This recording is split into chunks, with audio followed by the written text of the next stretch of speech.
Hello everyone, welcome to your weekly tech update, the show that explores the newest, coolest, and sometimes mind-boggling side of tech available on the interwebs. I'm your VR geek, Ray McNeil. Coming up on the program today, it's my non-review of No Man's Sky VR. And to borrow a phrase, it did not spark joy. We'll also revisit some VR games that did spark joy, like Vader Immortal and Duck Season. All that coming up on today's edition of your weekly tech update. Next.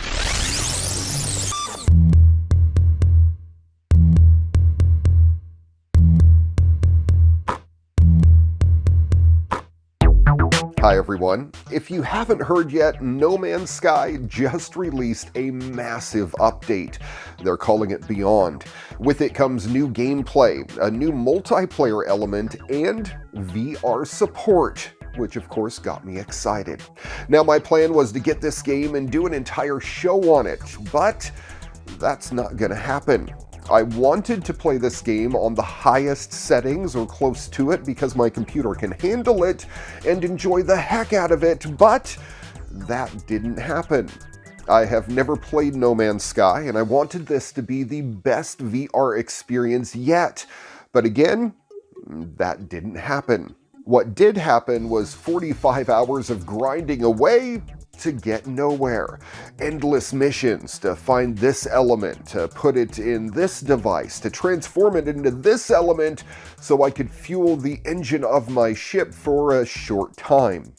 Everything needs to constantly be refilled. Your multi-tool, your spacesuit, your ship's engine, jump engine, and warp engine.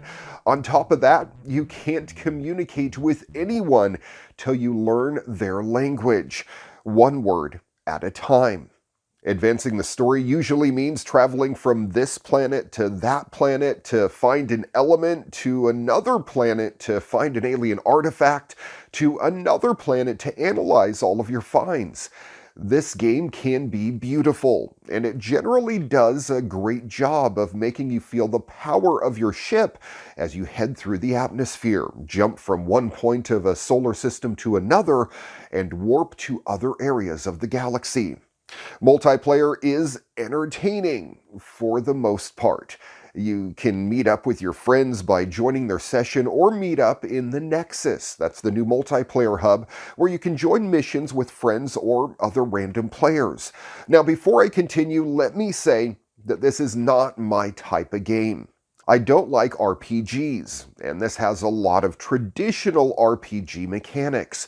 I love VR though, and was hoping I could look past the items that annoy me and enjoy the freedom of flying through and exploring the galaxy, but I just couldn't.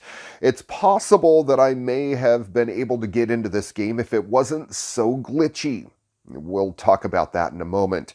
But I want to start with gameplay mechanics. This game will take you a while to get used to. The menu system is all over the place. Literally, you have menus you can access by clicking on your right wrist, your left wrist, and you also have a button that brings up a third menu system, not to mention all the consoles in the games, which have various subsystem menus to them as well. I'm not going to go into it much, but if they were trying to make the least intuitive menu system ever, I'm pretty sure they succeeded. Apart from the menus, you have to micromanage your resources as well. You have a limited number of spaces in your inventory, so you're going to have to make room for everything you want to carry.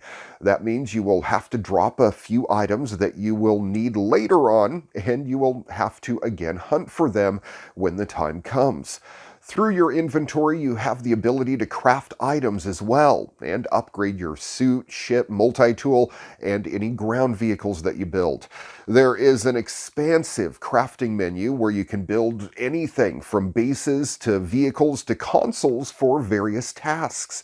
And again, It all happens by collecting raw materials. You use your multi-tool to scan your surroundings. Oh yeah, and you also have your visor that can help you scan for things as well. A lot of the game is spent searching, then using your multi-tool to mine the element you need, being told your inventory is full, drop an item to make space, collect your element, and then you're told that you need whatever you just dropped, and you have to search for that again too. The multi-tool is admittedly a great tool though. You can use it to harvest most things, scan, and then it has the terrain manipulator. This lets you bore your own caves or build with dirt and stone. It's great fun, but again, hindered by glitches.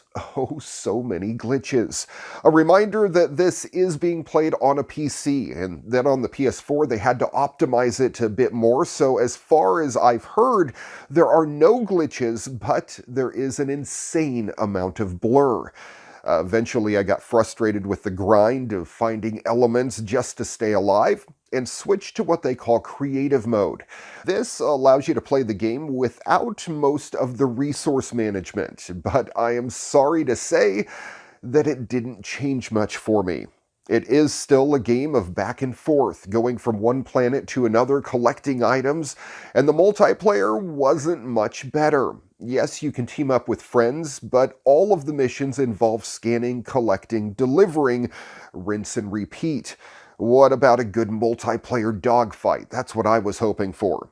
Besides being a game that is not normally my style, the glitching is way too much for me to get around. Frame rate drops cause choppy movement, sometimes making flying impossible. Your friends in game look like stop-motion animation as they fly overhead. And then we get to the glitches in the Matrix. Sometimes while playing, your waypoint will just disappear and won't come back until you restart the game. Other times, I wasn't able to use consoles or the Stargate. They call it a portal, but just look at it. It's totally a Stargate. When it comes right down to it, I have had to restart this game more than the number of missions I have completed. It's important to note that not everyone's having problems, and there are some tweaks available online that will improve things for your particular machine. While I really wanted to love this game, well, it feels like I have spent most of the time fumbling with clunky menus, going from one waypoint to another, collecting resources, and just generally getting frustrated with the game not doing what it's supposed to be doing. I would say if you love Minecraft and can't get enough of it, then maybe you want to check out No Man's Sky in VR. It is very much like Minecraft, but allowing you to go out into the solar system and a much more expansive building system too.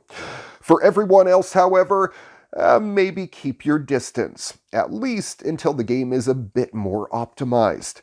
One thing is for sure though, with a 30-hour story and almost 100 hours to complete everything, according to howlongtobeat.com, nobody has any right anymore to say we don't have any long story-based VR games.